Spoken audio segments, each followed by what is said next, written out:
Dans cette vidéo, nous allons vous expliquer comment solutionner un code erreur BE. Donc, le code erreur BE correspond à un excès de mousse dans l'appareil. Alors, pour ce faire, vous pouvez déjà régulièrement, donc une fois par semaine, lancer un cycle intensif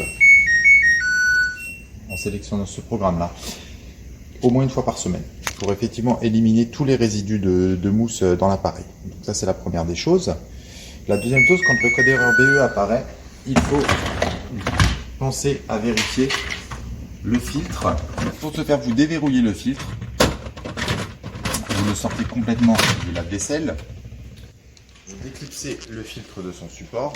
Ensuite, vous pouvez passer le filtre à l'eau chaude en prenant une brosse à dents usagée ou une brosse quelconque pour enlever tous les résidus sur la partie intérieure et la partie extérieure, de façon à ce que le filtre, lorsque l'on regarde à travers, celui-ci soit complètement propre et puisse laisser passer effectivement l'eau. Ensuite, le deuxième entretien à faire au niveau des bras. Donc au niveau des bras, il faut impérativement penser à vérifier que les bras ne soient pas obstrués, c'est-à-dire que tous les trous soient effectivement, qu'il n'y ait pas de résidus dans les trous. Si vous constatez des résidus à l'intérieur des trous, des résidus alimentaires, ce qu'il faut faire, c'est prendre une petite aiguille de couture, rentrer effectivement les résidus alimentaires à l'intérieur du bras, puis taper dans votre main de cette façon.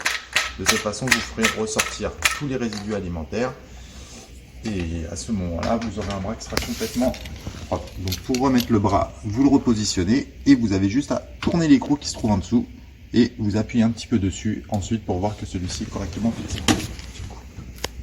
Donc pour le bras du bas, alors le bras du bas, on est sur des bras quadro wash. Donc pour l'enlever, il suffit de dévisser les deux vis qui se trouvent sur les côtés.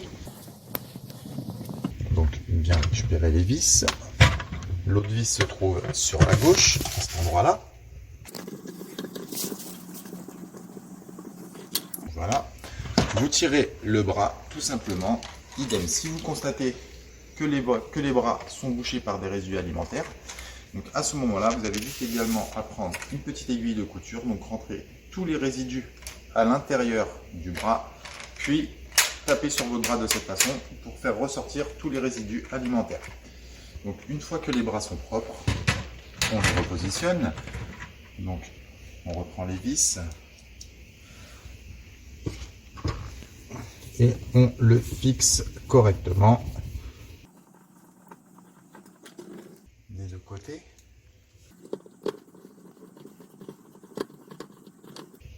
Idem si vous constatez des résidus alimentaires à l'intérieur du bol, pareil, idem, n'hésitez pas à prendre un sopalin pour enlever tous les résidus que vous pouvez trouver sur la partie à l'intérieur du bol. Donc ensuite, vous repositionnez le filtre, vous positionnez le support, vous renfoncez bien les filtres et pensez à bien vérifier que le filtre soit bien bloqué. Voilà. Vous serrez, et quand vous tirez dessus, ça ne doit plus bouger. Puis vous remettez le panier inférieur dans le lave-vaisselle. Donc après, au niveau de l'entretien, donc la première des choses, c'est quand vous mettez votre vaisselle dans le lave-vaisselle, pensez à bien retirer les résidus alimentaires, parce que les résidus alimentaires vont avoir tendance à venir boucher les bras. Donc vous avez juste besoin, effectivement, pas besoin de passer la vaisselle à l'eau, juste d'enlever les résidus alimentaires en prenant un sopalin et en enlevant les résidus au-dessus d'une poubelle. Ensuite, comme je vous expliquais au début de la vidéo, une fois par semaine, faire un cycle intensif 70 degrés, donc avec de la vaisselle, et une fois par mois, un cycle intensif avec ou du vinaigre blanc, donc mettre un verre de vinaigre blanc, ou alors avec un produit d'entretien adapté au lave-vaisselle.